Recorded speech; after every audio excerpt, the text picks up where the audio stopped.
نماز میں دل لگانے کا طریقہ کیا ہے؟ جب بھی ہم نماز پڑھنا شروع کر دیتے ہیں کچھ نہ کچھ خیالات آنا شروع ہو جاتے ہیں.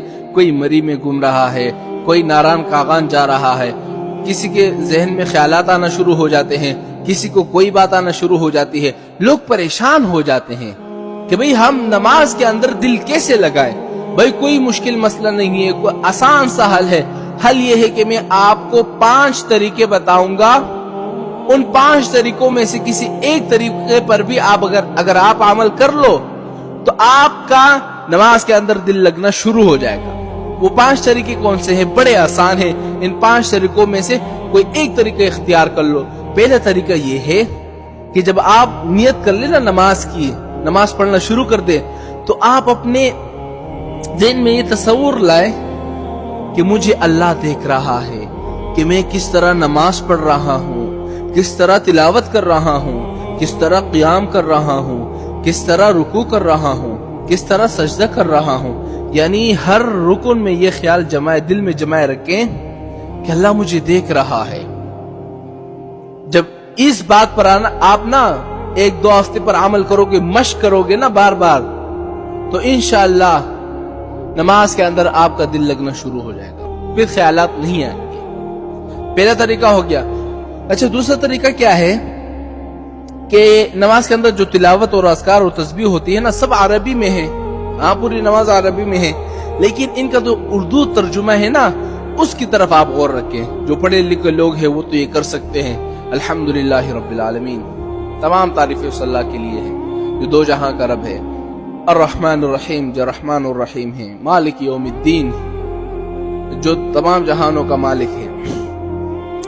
اور سبحان ربی العظیم، سبحان ربی الاعلی. ان الفاظ کی طرف غور رکھیں. جب غور کرے گا تو اس کو بات سمجھ میں آئے گی، تو اس کا دل لگنا نماز کے اندر شروع ہو جائے گا. 2 طریقے ہو گئے. اچھا، تیسرا طریقہ یہ ہے جو بڑا آسان ہے اور اکثر لوگ اسی تیسری بات کو فالو کرتے ہیں. اچھا، تیسرا طریقہ یہ ہے کہ نماز کے اندر جو تلاوت، اذکار اور تسبیح کے الفاظ ہوتے ہیں نا، ان الفاظ کی طرف دھیان رکھو. سبحان ربی العظیم، اس لفظ کی طرف دھیان رکھو. سبحان ربی الاعلی، التحیات للہ والصلوات والطیبات. یعنی نماز کے ہر لفظ کی طرف غور رکھو. ترجمہ تو سب لوگوں کو نہیں آتا نا، تو اکثر لوگ یہی تیسری بات کو فالو کرتے ہیں کہ نماز کے اندر لفظوں کے اندر غور کرتے ہیں. ہاں، کہ میں کیا پڑھ رہا ہوں. سبحان ربی الاعلی، ہاں، سبحان ربی العظیم پڑھ رہا ہوں.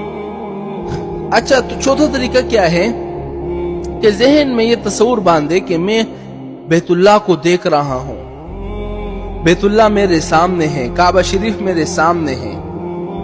یہ ہو گیا چوتھا طریقہ. اچھا، 5واں طریقہ یہ ہے کہ نماز کے اندر جتنے ارکان ہیں وہ سوچ کر ادا کرے. کیسے؟ مثال کے طور پر نیت باندھنے کے بعد یہ سوچے اب میں قیام کر رہا ہوں، اب میں رکوع کر رہا ہوں، اب میں سجدہ کر رہا ہوں، اب میں سلام پھیر رہا ہوں، اب میں تشہد میں بیٹھا ہوا ہوں. جب ان چیزوں کی طرف آپ کا سوچ جائے گا، انشاءاللہ چند دنوں کے بعد آپ کا نماز میں دل لگنا شروع ہو جائے گا.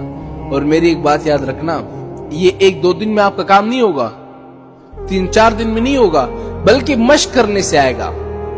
کئی دفعہ آپ کرو گے نا، 1-2 ہفتوں تک کرو گے تو انشاءاللہ نماز کے اندر آپ کا دل لگتا جائے گا، پھر یہ خیالات نہیں آئیں گے.